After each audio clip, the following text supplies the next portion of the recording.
Natasha Grantz always wanted to belong. The child of a biracial affair between two married people, Natasha was put up for adoption at 7 months old. It was difficult being adopted and trying to channel all the emotions that I felt. My biological mother did not want to take care of me. I think I was a reminder of her affair, and she struggled with that as well as my race. My white friends would tell me I acted too black, and my black friends would tell me I acted too white. So it was really difficult trying to find my identity. Natasha's identity issues and insecurities made her lash out at those around her. I did have a lot of anger issues and a lot of emotional problems, I guess you could say, that I did take out on my adoptive mother, I think, so she got the brunt of it for the most part. Natasha still craved approval, so she started having sex when she was just 12 years old. I didn't understand my body. I didn't understand, how to value it and what it meant and who I was. I started at a very young age, and I was very promiscuous from that point forward. Every guy I would date, I automatically had it in my mind that I had to do these things in order to stay with him. She drifted from relationship to relationship, looking for fulfillment. I really felt that I didn't have any purpose. I wasn't sure of what goals to even set if I did have any. I just kind of felt lost and alone, and I wasn't sure what I was on this earth for. Then she got pregnant at 15 by her 19-year-old boyfriend. I felt completely numb being pregnant in 15. I was just numb to it. And as the pregnancy progressed, I did feel like being a mother would become my identity, and I would finally find myself in that. But halfway through her pregnancy, her baby's father was shot and killed. Natasha was lost again and slipped into a deep depression. Suddenly, everything was stripped away. My world was turned upside down, and I realized that I wasn't in control of anything because I think I believed the illusion that everything was in my control and that no matter what came at me, everything was going to be okay. Her adoptive mother helped Natasha through the depression of losing her baby's father, and the two became close. After her son was born, Natasha tried to make motherhood her purpose. She returned to finish high school and then started community college, but she still felt incomplete.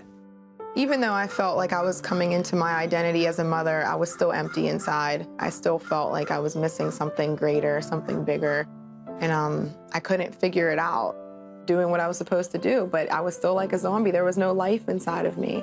I didn't have life. I just went along with what I thought I was supposed to do. And I was trying to be the kind of mother I thought I was supposed to be. During her second year of college, Natasha noticed something different about one of her professors. There was something about him that was intriguing me, and just the way he conducted himself. It was the little things, and I've never been around anybody like that. One day at the end of the semester, she asked him about it. And his reply was, "I'm a warrior of Jesus Christ." He never mentioned Jesus' name in class. Never said anything like that, but the presence was so strong that I could still feel it, and I still knew. They talked for a while, and the professor invited her to church. I've never been to church besides for Christmas and Easter, not even every Christmas and Easter. I have always felt drawn to the spiritual world, but I would look to fill that void in things like a Ouija board or hanging out with my friends in a cemetery. I just had that hunger for something deeper. At church, Natasha felt God's love, and she knew she found what was missing from her life. There was something, a chord that was struck in me where I knew that this stuff was real, and something in me just lit up and went crazy. When I got home from church, I prayed. I went to my bedroom, closed the door, and prayed on my knees and said, "Jesus, please come into my heart." And instantly, it was like a light bulb came on. That's what it felt like. I'm finally home, and God just became my father, and there was this beautiful connection that was so deep, it was indescribable. I saw myself as having an identity in him now. It wasn't just up to me and who I saw in the mirror. It was about so much more. He looked at me and he saw a beautiful daughter of his that could change the world with his help, as he worked through me. And I saw myself of great value. I wasn't just this little biracial girl that was swayed to and from, adopted and unwanted. I became this powerful woman, and he just overtook my heart and everything. The first thing she did was buy a Bible. She would read it constantly. I just was completely soaking up all the truth I could. I just loved that thing, and I didn't even understand it, but I knew I was meant to be reading it. Today, she is happily married to a pastor, and they are planning a church outside of Pittsburgh. She identifies as a child of God unconditionally loved and forgiven.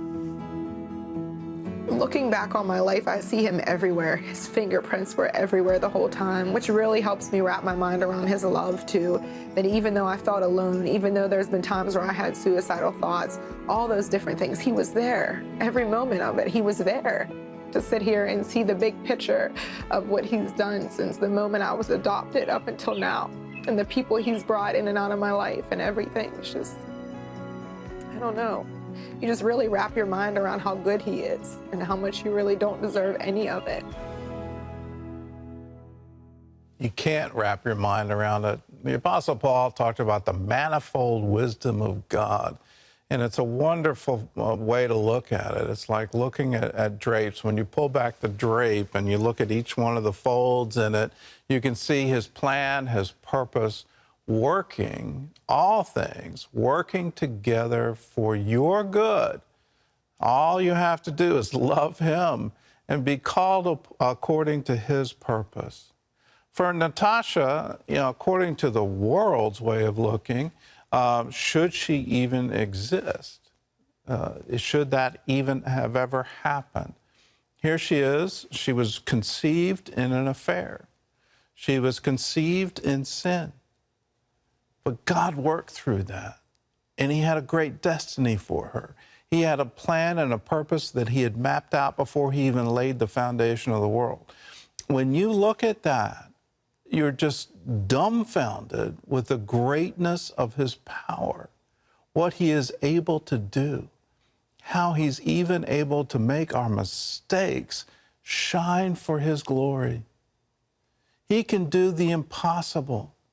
He can do all things. You can do all things through him. Now, how do you get it? How do you get what Natasha has? She went to a church and she experienced worship, and she says, it ignited a fire in me. And that night, I went home and I prayed, Jesus, come into my heart. Something I can't describe what happened is how I don't have words for the transformation that took place in my life.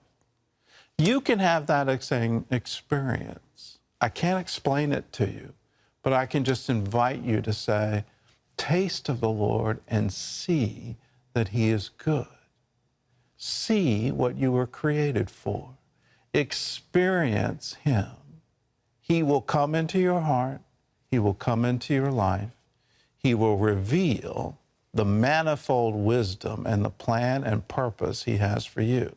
What he did for Natasha, he will do for you. It starts the same way she started.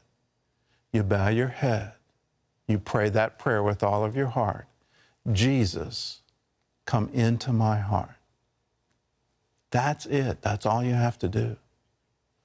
If you don't even believe in him, you can add that to it. Jesus, if you're real, if this can really happen, can you show me?